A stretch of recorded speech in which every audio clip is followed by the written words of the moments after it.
नमस्कार, आदाब। आप देख रहे हैं उज़ैर की आवाज़ और मैं हूं मोहम्मद उज़ैर। देखिए, कल यानी 24 तारीख में ईरान और इज़राइल का सीज़ फायर हुआ और इस सीज़ फायर की जो वजह बताई जा रही है वो डोनाल्ड ट्रंप को बताई जा रही है। उन्होंने सख्ती के साथ में इन दोनों ही कंट्रीज़ को तलख़ी भरे अल्फाजों का इस्तेमाल किया और तब कहीं जाकर शायद कुछ बात बनी, क्योंकि जब बराबर दोनों कंट्रीज़ आपस में एयर स्ट्राइक कर रही थी, बमों का एक्सचेंज, मिसाइलों का एक्सचेंज कर रही थी, उसके बाद में अमेरिका ने वार्निंग दी थी कि वो ईरान के जो न्यूक्लियर साइट्स हैं उनको तबाह और बर्बाद कर देगा, और हुआ भी वही। अमेरिका ने अपने पहले ही प्रयास में उसने 3 जो न्यूक्लियर साइट्स थी, फर्दो, नतान्ज और इस्फहान में, वहाँ पर B-2 बॉम्बर से वहाँ पर एयर स्ट्राइक की।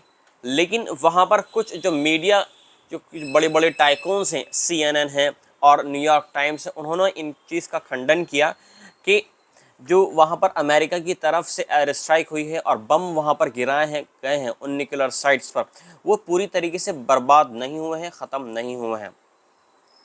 तो लिहाजा अभी भी जो यूरेनियम है, जो स्टॉक पाइल है, वो वहीं अंदर ही दबा हुआ है।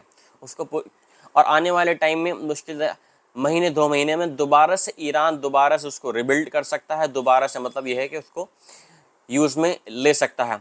वहीं दूसरी तरफ खबर ये भी आई कि डोनाल्ड ट्रंप ने इस बात का खंडन करा कि जो मतलब ये कि जो मीडिया, जो आउटलेट्स हैं, CNN और द न्यूयॉर्क टाइम्स से, इनकी बातों का खंडन करा और उन्होंने कहा कि बिल्कुल ये सरासर गलत है।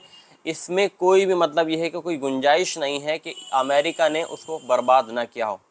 अमेरिका ने पूरी तरीके से जो एंट्रेंस और जो एग्जिट, जो टनल्स हैं, उनको पूरी तरीके से ब्लॉक कर दिया है, पूरी तरीके से। आज की जो मेन खबरें हैं उनकी तरफ हम बढ़ते हैं। जो आज की 5 अहम खबरें आज आई हैं मिडल ईस्ट की तरफ से। देखिए, सबसे पहली चीज़ ये है कि जब ये सीज़ फायर हुआ तो इस सीज़ फायर के बाद में ईरान यहाँ पर इस बात में लग गया है, मतलब ये है कि छानबीन में लग गया है कि कैसे कैसे उसने उसके मतलब मोसाद के एजेंट्स आए, किस तरीके से उन्होंने जाल बिछाया और उनकी पुरजोर तरीके से धड़ पकड़ में ईरान यहाँ पर लगता हुआ नज़र आ रहा है। अभी की जो खबर आई है ईरान की तरफ से वही आई है कि ईरानियन गवर्नमेंट ने कम से कम 4 से 5 जो मोसाद के एजेंट हैं उनको पकड़ा है। देखिए, एजेंट्स तो डेली ही पकड़े जा रहे हैं, लेकिन अब ये सीज़ फायर के बाद का मामला है जो अब एजेंट्स वहाँ से पकड़े जा रहे हैं। और इस सीज़ फायर में कई जो अहम किरदार इसमें सामने आ रहे हैं वो इसमें यह है कि कई अफगानी मूल के लोग इसमें पकड़े जा रहे हैं और उनके पास से माइक्रो ड्रोन्स और भी कई जो इक्विपमेंट्स हैं जो ईरान की स्पाई, जो उसकी खुफिया जानकारी लीक करने में इसमें मदद की है उन डिवाइसेस ने, वो भी मतलब ये है कि पकड़े जा रहे हैं। और बताया जा रहा है कि ये सब जो हुआ है ये behalf of the Zionist regime, यानी इसराइल की मदद से हुआ है। दूसरी तरफ a confidential primary US intelligence report revealed that a recent US strike on Iran's nuclear facility delayed Tehran's program। और ये भी खबर आ रही है कि जो अटैक हुआ है ईरान के ऊपर, ईरान की न्यूक्लियर फैसिलिटीज़ के ऊपर अमेरिका की बमबारी की वजह से वो प्रोग्राम जो है कुछ डिले हो गया है। लेकिन इसमें कहाँ तक सच्चाई है ये तो आने वाले टाइम में ही पता लग पाएगा। लेकिन हाँ, ईरान की जो पार्लियामेंट है उसने पूरी तरीके से बोल दिया है, पूरे ज़ोर और शोर से सब ने एक आवाज़ में बोला है, जितने भी एमपीज़ हैं, कि हम अपना जो यूरेनियम इन्रिचमेंट प्रोग्राम है उसको दोबारा से रिज्यूम करेंगे। दोबारा से जो हमारी मतलब कि जो हम चाहते थे जिस चीज़ को करना वो हम दोबारा से उस चीज़ को करेंगे। हम किसी के मतलब डर में नहीं हैं, हम किसी के मतलब दबाव में यहाँ पर काम नहीं करेंगे।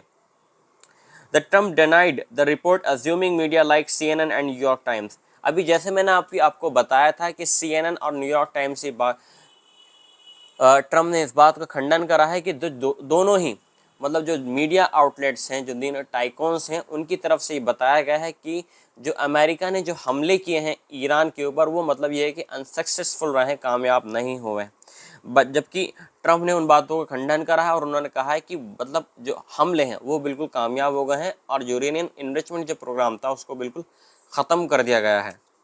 दूसरी तरफ ईरान की अगर बात करें, ईरान की जो पार्लियामेंट है वहाँ पर उसने मतलब ये है कि एटॉमिक एनर्जी के ऊपर वहाँ पर वोटिंग चल रही थी और इस वोटिंग में उसमें इस बात के लिए वोट किया गया है कि हम जो IAEA का जो प्रोग्राम है, यानी द एटॉमिक एनर्जी ऑर्गेनाइजेशन, उसको हम अभी सपोर्ट नहीं करेंगे, उसके साथ में हम बिल्कुल भी काम नहीं करेंगे। हम जो ये काम है IAEA के साथ में सस्पेंड करते हैं, तब तक हम जब तक इस काम को सस्पेंड रखेंगे, जब तक हमें पूरी तरीके से भरोसा नहीं हो जाता, हमें तस्दीक नहीं हो जाती कि हमारा जो इनरिचमेंट प्रोग्राम है वो एज ए सेफ पर्पज़ है, और मतलब ये है कि वो जो फैसिलिटीज़ हैं वो एज ए सिक्योर रहेंगी इस एजेंसी के साथ में मिलकर काम करने से। दूसरी तरफ ईरान ने बार बार इस चीज़ को मतलब ये है कि जोर दिया है कि ईरान का जो न्यूक्लियर प्रोग्राम है वो as a peace purpose program है, for the civilians, for the Iranian people, not for the nuclear program, not for the weapons. वहीं Israel launched air strike on several sites across Iran on 3 June. जैसा कि हम सभी जानते हैं कि 13 जून के अंदर पहली जो मतलब ये है कि इसराइल की तरफ से जो वॉर हुआ था वो इसराइल ने किया था ईरान के ऊपर, और जो न्यूक्लियर साइट्स हैं तेहरान के अंदर कुछ बिल्डिंग्स के ऊपर, उसमें कई सिविलियंस उसमें मारे गए, बच्चे मारे गए, जो हॉस्पिटल्स को टारगेट किया गया। इसके बाद में कम से कम 700-800 लोग ईरान की तरफ से यहाँ पर मारे गए। लेकिन जवाबी कार्रवाई में ईरान की तरफ से भी बराबर बैलिस्टिक मिसाइलें छोड़ी गई, बड़ी बड़ी जो मिसाइल्स होती हैं, खुरमशाह और सजिल मिसाइलें छोड़ी गई तेल अवीव के ऊपर, हाइफा, शीर बाबा के ऊपर। इन जो सिटीज़ हैं ईरान की टॉप मोस्ट सिटीज़ हैं। यहाँ तक कि आप ये देखें ईरान ने जो अटैक किया, जो मतलब जो टेक्नोलॉजिकल सेंटर्स होते हैं वहाँ पर भी उसने अटैक किया। इसराइल के जो डिफेंस मिलिट्री हॉस्पिटल है वहाँ पर भी उसने अटैक किया। उसने किसी को नहीं बख्शा। जैसे इसराइल ने नहीं बख्शा, ऐसे ही ईरान ने नहीं बख्शा। और कहीं ना कहीं थोड़ा सा इसराइल को भी ये महसूस होने लगा था, डोनाल्ड ट्रंप को ये महसूस होने लगा था कि अगर ये वॉर ऐसे ही बराबर चलता रहा तो शायद इसमें कहीं ना कहीं इसराइल यहाँ पर हार सकता है। क्योंकि आप ये देखें, अमेरिका इस वॉर में एकदम डायरेक्टली नहीं आ सकता, क्योंकि जो 2 हफ्ते का जो प्लान यहाँ पर डोनाल्ड ट्रंप ने दिया था कि वो 2 हफ्ते का टाइम उनको चाहिए और 2 हफ्ते में वो सोचेंगे कि ईरान के ऊपर अटैक करना है या नहीं। शायद थिंक टैंकर्स ने उनको समझाया होगा, जो उनके एडवाइज़र होते हैं उन्होंने समझाया होगा कि अभी आप जो न्यूक्लियर साइट्स हैं उन पर आप अटैक करिए, ना कि सिविलियंस पर। इसके बाद में देखते हैं कि रिएक्शन क्या होता है। और हुआ भी रिएक्शन ही 1 या 2 दिन के बाद में ईरान ने जो अमेरिका का अल उबैदा जो एयरबेस है वहाँ पर अटैक किया।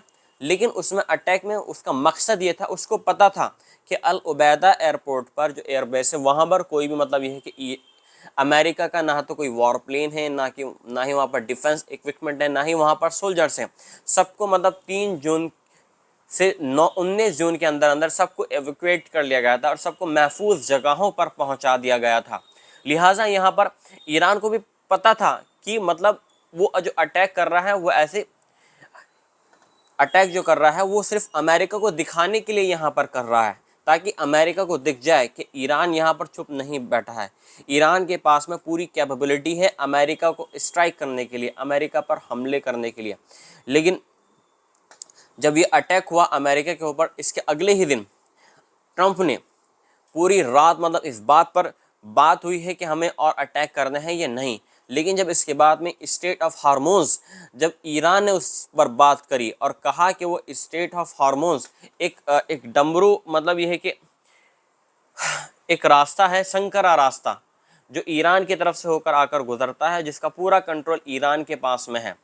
अगर वो रास्ता बंद हो जाता है तो पूरे वर्ल्ड का 20% जो ट्रेड होता है वो बंद हो जाएगा।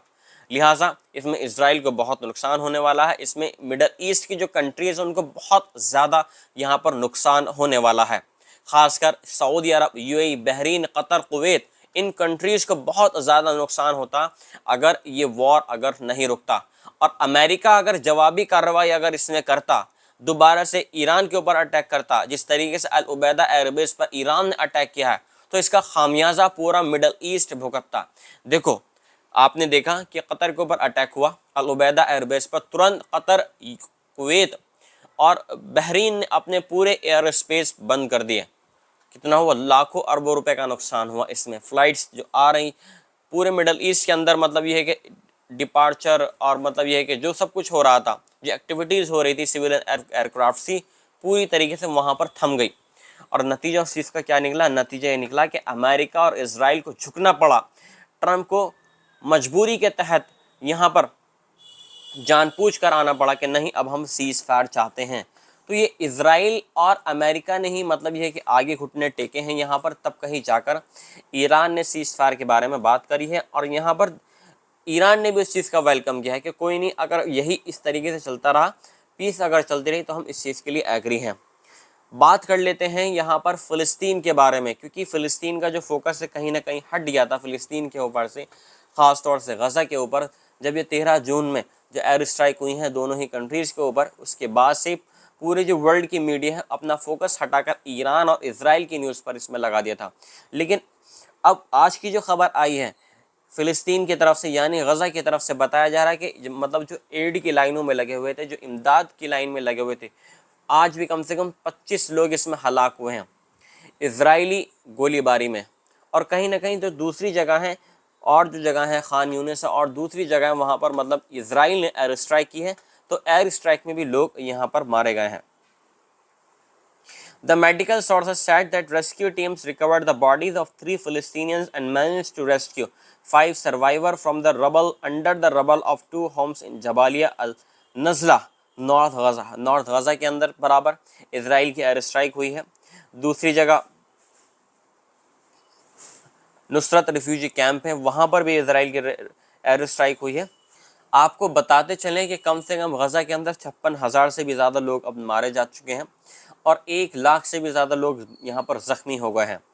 लिहाजा यहाँ पर दोबारा से जो फिलिप लाज़ारनी हैं, द UN जनरल के जो हेड हैं refugees, the head of the UN agency for Palestine refugees UNRWA के जो हेड है फिलिप लाज़ारनी, उन्होंने दोबारा से मतलब ये एक होप दिखाई है कि जिस तरीके से जो इंटरनेशनल मीडिया है उसका ध्यान दूसरी जगह लग गया था, वो वहीं से अब गज़ा के ऊपर लगाएगी, ताकि जो इस गज़ा के ऊपर जो मतलब जेनोसाइड एक रुख अख्तियार किया हुआ है इजराइल ने, वो थम जाए। तब तक के लिए आप अपना ध्यान रखिए, खुश रहिए, महफूज रहिए अपने परिवार के साथ में। जय हिंद।